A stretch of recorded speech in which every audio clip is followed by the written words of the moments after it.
নমস্কার বন্ধুরা, আজকে আবার একটা নতুন রেসিপি নিয়ে আপনাদের সামনে চলে এসেছি। আজকে আমার রেসিপি হচ্ছে ইয়াকনি বিরিয়ানি। এই বিরিয়ানিটা যে কেউ খুব সহজেই ঘরে বানিয়ে নিতে পারবেন। না কোনো মশলা বাটতে হবে, না কোনো কিছু ঝুট ঝামেলা ছাড়াই আজকে এই বিরিয়ানিটা আপনারা বানাতে পারবেন। তো চলুন আজকে এই ইয়াকনি বিরিয়ানি কিভাবে বানাবো একবার দেখিয়ে দিই আপনাদের। নমস্কার বন্ধুরা, আমি সুজাতা, আপনাদেরকে সুজাতাস কিচেনে অনেক অনেক স্বাগত। আখনি বিরিয়ানি বানানোর জন্য এখানে আমি 2 কিলো মাটন নিয়েছি। মাটনটা একটু কিছুটা আছে হাড় সহ আর কিছুটা একটু চর্বিযুক্ত মাংস নিয়েছি। খুব সহজভাবে বানাবো, তার জন্য এখানে প্রথমে একটা পাত্র নিয়ে নিয়েছি। এতে আমি এবার দিয়ে দেব কিছুটা দই। এখানে 5 থেকে 6 চামচের মতো টক দই দিয়ে দিচ্ছি। দইটাকে একটু প্রথমে ভালো করে ফেটিয়ে নেব, যেন দইটার মধ্যে দানা দানাটা না থাকে। 2 চামচ দিয়ে দেব রসুন বাটা। এরকম চামচে 2 চামচ রসুন বাটা দিলাম। দিয়ে দেব 2 চামচ আদা বাটা। দিয়ে দেব 2 চামচ কাঁচা লঙ্কা বাটা। 1 চামচের মতো শুকনো লঙ্কার গুঁড়ো। দিয়ে দেব কিছু গোটা মশলা। এখানে কটা তেজপাতা দিয়ে দিলাম।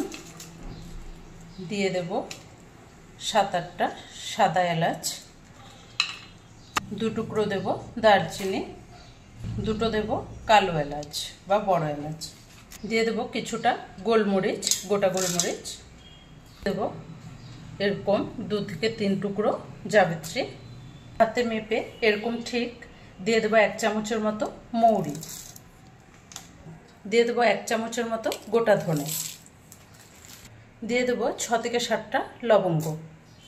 দিয়ে দেবো 1 টুকরো আদাকে ভালো করে ফালি করে রেখে দিয়েছিলাম। দিয়ে দেবো এরকম সাইজের একটা গোটা রসুন। এখানে দিয়ে দেবো 1/2 চামচের মতো জায়ফল গুঁড়ো। একটা জায়ফলকে ভালো করে গুঁড়ো করে এটা এখানে দিয়ে দিচ্ছি। এখানে দিয়ে দেব 1 চামচের মতো নুন। মাটনের হিসাবে নুনটা কিন্তু আপনারা নিজেদের টেস্ট অনুযায়ী দিতে হবে। এবার দিয়ে দেব এখানে 2 থেকে 3 চামচের মতো তেল। দিয়ে দিচ্ছি এখানে 1 চামচের মতো শাহি জিরা। আপনাদের ঘরে যদি শাহি জিরা না থাকে তাহলে কিন্তু এখানে গোটা এমনি জিরা দিলেও হবে। এখানে 2-3 চামচের মতো আমি অয়েল দিয়েছিলাম, সাথে এখন দিচ্ছি 1 চামচের মতো ঘি। ফ্লেভারটা খুব সুন্দর আসবে, চাইলে না চাইলে না দিলেও হবে। এবার এতে আমি দিয়ে দেব মাটনগুলো। আমি কিন্তু এখানে দেখুন মশলা পেশার মধ্যে দিয়েছি শুধু আদা রসুন আর কাঁচা লঙ্কা পেস্ট, বাদ বাকি কিন্তু সব গোটা মশলা দিয়েছি। একটু চর্বি সহ নিলে কিন্তু এটার মধ্যে চর্বিগুলো যখন গলবে আখনিটা কিন্তু খুব ভালো হবে। এবার আমি হাতের সাহায্যে ভালো করে কিন্তু সব একসাথে মেখে নেব। খুব সহজ কিন্তু এটা বানানো, আর সব ঘরে থাকা মশলা দিয়ে আপনারাও কিন্তু এভাবে বানিয়ে নিতে পারবেন। খেতে খুব টেস্ট হয়। তো ভালো করে এভাবে মাখিয়ে নেব সব কিছু একসাথে। সুন্দর করে মাখা হয়ে গেছে। ম্যারিনেটে পেঁয়াজ দেওয়া হয়নি, তো এখানে আমি অল্প করে পেঁয়াজটাও দিয়ে দিলাম। এটা দিয়েও আর একটু ভালো করে মাখিয়ে নেব।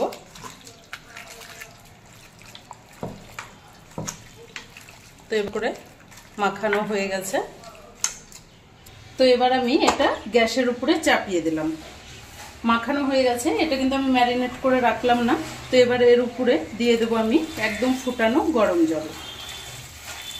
জলটা একটু বেশি করে দিতে হবে, যেহেতু মাটনটা বেশি আছে, আর ভালো করে যেন সেদ্ধ হওয়া পর্যন্ত একটু জলটা বেশি করে দিয়ে দিলাম। ভালো করে নেড়ে দেব। এবার একদম সুন্দর মতো ঢাকা দিয়ে রাখবো যতক্ষণ না মাংসটা কিন্তু ভালো করে সেদ্ধ হয়। এবার আমি ঢাকা দিয়ে দিলাম। কম করে 1.5 থেকে 2 ঘন্টা কিন্তু এটা সিদ্ধ হতে লাগবে। মাংসটা কিন্তু ঠিক 2 ঘন্টা ধরে একদম সিদ্ধ করেছি। 2 ঘন্টার আগেই দেখুন সুন্দর মতো মাংসটা কিন্তু সেদ্ধ হয়ে গেছে। মাংস কিন্তু একদম ভালো মতো হাড়গুলো ছাড়িয়ে গেছে, এতটা সুন্দর সেদ্ধ হয়েছে। তো তো এবার এটাকে এভাবে গ্যাসটা অফ করে দেব। এখানে নিয়েছি 1 কিলো চাল। তো এখানে আমি গোবিন্দভোগ চাল নিয়েছি। তো এবার সুন্দর মতো এটাকে ধুয়ে নেব, ভালো মতো ধুয়ে নিতে হবে। এটা কোনো ভিজিয়ে রাখবো না, সুন্দর মতো শুধু ভালো করে ধুয়ে নেব। এবার আমি চালগুলো এটার মধ্যে করে ভালো করে জলটা ঝারিয়ে নেব। সব চালগুলো এতে দিয়ে দিব। খুব ইজি প্রসেস কিন্তু এটা।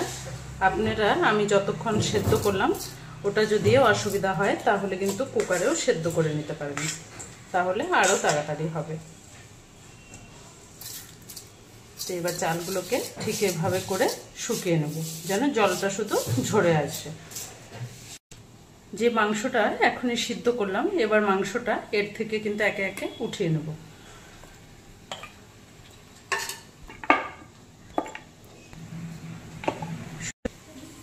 একে একে শুধু মাংসগুলো এমনি উঠিয়ে নেব। তো এবার সব মাংসগুলো কিন্তু প্লেটে উঠানো হয়ে গেছে। এবার এখানে যে আখনিটা আছে, এবার এটাকে আমি কিন্তু সুন্দর মতো করে ছেঁকে নেব। এবার একটা ছাঁকনিতে করে এগুলো সুন্দর মতো ছেঁকে নেব। সুন্দর করে এটা ছেঁকে নিচ্ছি।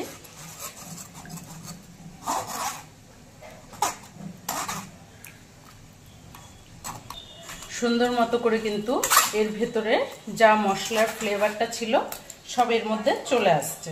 তো দেখুন, বাস এবার এগুলোকে আর কোনো কাজ নেই, এগুলো ফেলে দিতে হবে। তো এবার এটাকে রেখে দেব। এখানে আমি কড়াইয়ের মধ্যে বেশ কিছুটা তেল দিয়েছি।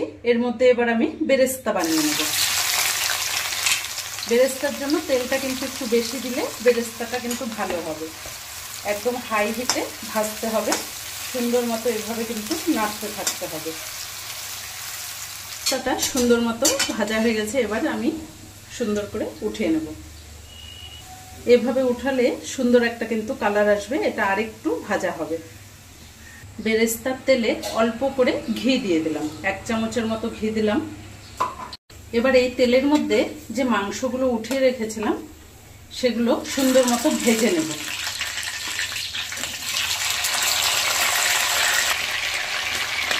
সবগুলো একসাথে দেব না, সুন্দর একটা কালার আসা পর্যন্ত কিন্তু এটা ভাজতে হবে। মাংসটা কিন্তু ঠিক এরকম ঘিয়ে আর বেরেস্তার তেলে ভাজলে ফ্লেভারটা খুব সুন্দর আসে। মাংসগুলোকে সুন্দর মতো করে উল্টে দিচ্ছি। ঠিক এরকম একটা কালার আসলে উল্টে দিতে হবে। তো একে একে সব মাংসগুলোকে উল্টে দেব। কালারটা দেখুন কত সুন্দর আসছে। এবার এই পিসটাও সুন্দর করে এরকম কালার আসলে উঠিয়ে নেব। মাংসগুলো কিন্তু ঠিক এভাবেই ভেজে ভেজে উঠিয়ে নিচ্ছি। তো মাংসগুলো কিন্তু এদিকে সব সুন্দর মতো ভেজে উঠিয়ে নিয়েছি। এবার এই তেলের মধ্যে দিয়ে দেব একটা পেঁয়াজ কুচি। পেঁয়াজটাকে বেশি ভাজতে হবে না। মধ্যে দিয়ে দেবো 4-5টে এলাচ, দেবো 2-3 টুকরো দারচিনির টুকরো, দিয়ে দেবো 2-3টে তেজপাতা। এবার সুন্দর করে একটু নেড়ে নেব। চালটা যে ধুয়ে রেখেছিলাম এবার এর মধ্যে কিন্তু চালটা দিয়ে দিচ্ছি। চালটা দেখুন একদম সুন্দর মতো আমি পাতলা করে মেলে দিয়েছিলাম বলে জলটা ঝরে গেছে। এবার চালটাকে ভালো করে ভাজতে হবে। চালটাকে সুন্দর মতো ভাজতে ভাজতে বোঝাই যাবে যে চালের কালারটাও চেঞ্জ হয়ে যাবে। চালটা কিন্তু একদম ভাজতে ভাজতে হালকা হয়ে যাবে। 2 থেকে 3 মিনিটের মধ্যে কিন্তু চাল ভাজা সুন্দর মতো হয়ে যাবে। চালটাকে সুন্দর মতো ভালো করে নাড়তে নাড়তে কিন্তু ভেজে নিয়েছি। চালটা একদম হালকা হয়ে কালারটাও চেঞ্জ হয়ে গেছে। এবার আমি এতে দিয়ে দেব যে মাটনের যে জুসটা ছিল ওটা আমি এখানে কাপ মেপে মেপে দিয়ে দেবো। এখানে আমি 4 কাপ নিয়েছি, এখানে 8 কাপ দিতে হবে। তো প্রথমে এখানে 1 কাপ দিলাম, মেপে 2 কাপ দিলাম, এখানে আমি 3 কাপ দিয়ে দিলাম। তো এটুকুই হয়েছিল। এবার এর মধ্যে আরও দিয়ে দেবো জল। এবার বাদবাকিটা ফুটনো গরম জল দিয়ে দিলাম। 4 কাপ চালের জন্য এখানে আমি 8 কাপ জল দিলাম। দিয়ে দেবো এখানে 4-5টে কাঁচা লঙ্কা। কাঁচা লঙ্কাটা ফাটিয়ে দিইনি, এমনি গোটাই দিয়ে দিলাম। চালের টেস্ট হিসাবে 1 চামচের মতো নুন দিচ্ছি। নুনটা আপনারা আপনাদের টেস্ট অনুযায়ী দিতে হবে।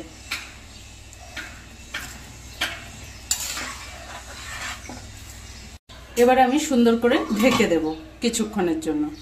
ঢাকা দিয়ে রেখেছিলাম সুন্দর মতো। চালটার মধ্যে কিন্তু জলটাও টেনে গেছে।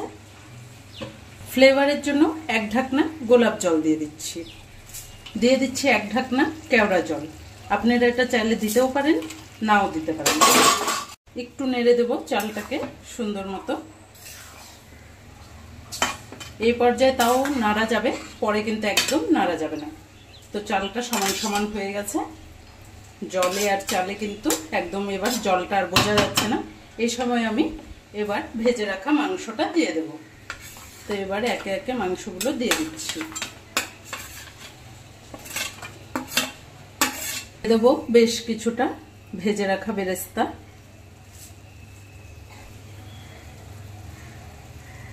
এবার সুন্দর মতো কিন্তু আরেকবার একটু নেড়ে দেব।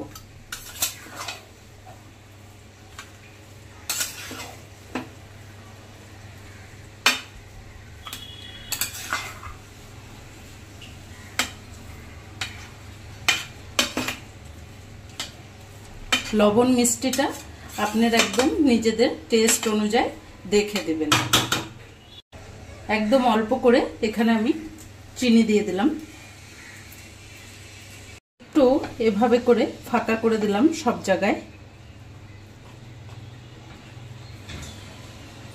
একটু এভাবে এভাবে ফাঁকা করে এখানে আমি দিয়ে দেব একটুখানি করে ফুড কালার।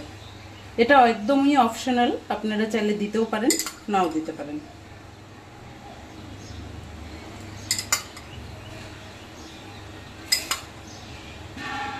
ঠিক এইভাবে করে দিয়ে রাখলাম।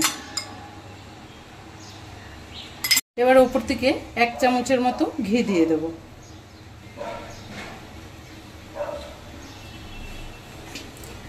এবার আমি ঢাকা দেব একদম 15 থেকে 20 মিনিট, ঠিক এরকমই দমে রেখে দেব।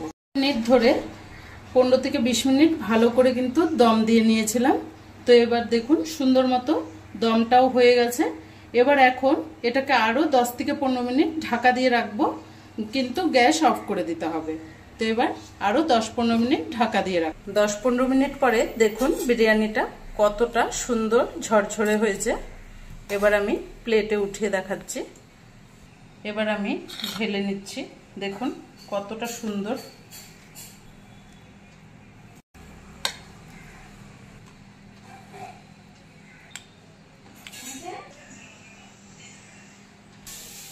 একদম সুন্দর ঝরঝরে হয়েছে।